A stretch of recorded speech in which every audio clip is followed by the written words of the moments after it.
Well, it's happening. Ruth Bader Ginsburg isn't even buried yet. And Lindsey Graham came out yesterday and said that they are going to push through a nominee before the election. So they have the votes.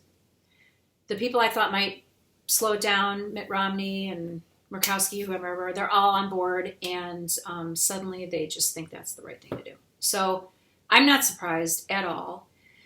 But I know two things. The first thing is I know that even if the one thing that you've been hanging on for, voting conservative, voting Republican, is because you're pro-life, well, now you have everything that you want. You have a healthy, young, strong conservative court for the next 35 years. You don't have to vote for Donald Trump anymore. The second thing is, if you're pro-choice, you don't have to vote for Donald Trump. You have everything to lose by voting for Donald Trump, both sides. Regarding the Senate, who is in charge of pushing through these nominations and the nomination process for the Supreme Court for the future, I believe personally that every Republican who's up for re-election needs to be voted out of office. So I will be voting against every Republican.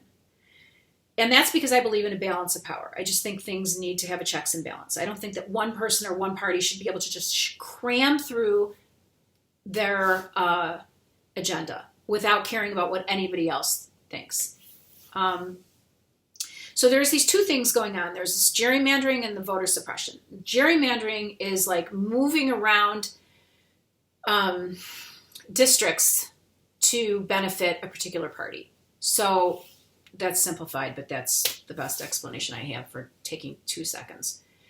So I ran for office a little over 10 years ago. I ran for City Hall and City Council. And what I learned, which I did not know, is there's so much public information out there. So there are public records that will say how many elections you voted in, if you voted in your locals, your primaries, your generals, which ones you voted in, what party you were registered as, and what precinct. Like it's very detailed. And these get updated hourly. Now that that's computerized, it's probably even more accurate than that. But so we would have these meetings every single day, and we would be, you'd talk to these people who you know, and you'd say, hey, did you vote? And they'd be like, yeah, we voted this morning. And you already know. You look at them, you're like, no, they didn't. They did not vote. And as soon as they did vote, then you check them off the list and you'd never bother them again.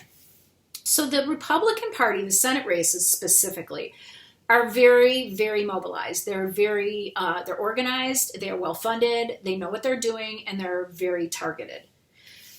In order for us to regain the Senate, we need to specifically go vote and vote against the Republicans. We need to slow the roll here a little bit.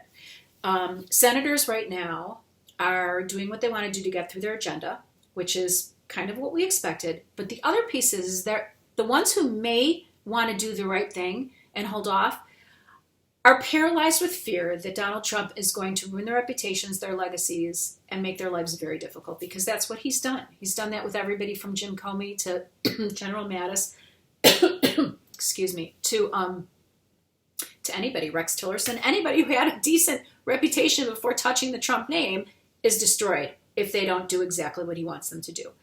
So we have an advantage this time around because he has to sort of stay tethered to people in order to need their votes to get him reelected. But once he gets reelected, that goes out the window.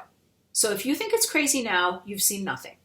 All right, so now we've decided that people who are pro-life don't need to vote for Trump. People who are not pro-life don't need to vote for Trump.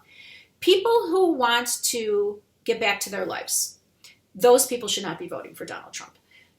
If we want to put this pandemic behind us, we need to start taking this seriously. We want to get back to putting our kids back to school.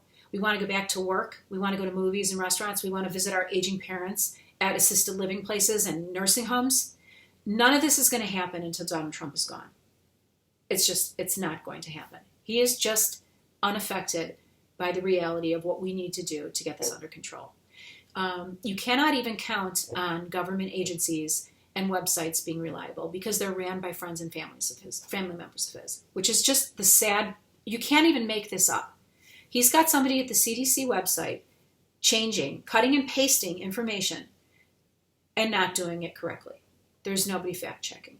And so when they get caught and they get questioned on what's going on here, people need this information. They're like, oh, you know what? It was somebody else who did it. It was a mistake. It was supposed to be edited. Okay, this has never happened before. And so my point about this entire Donald Trump thing is this. We cannot trust him. We cannot rely on him. We are not going to get better with him. We have a lot to lose. We have everything to lose and very, very, very little to gain. Anybody who can gain something from keeping Donald Trump around is not somebody who's listening to this. It's the very, very, very uber wealthy people and huge companies.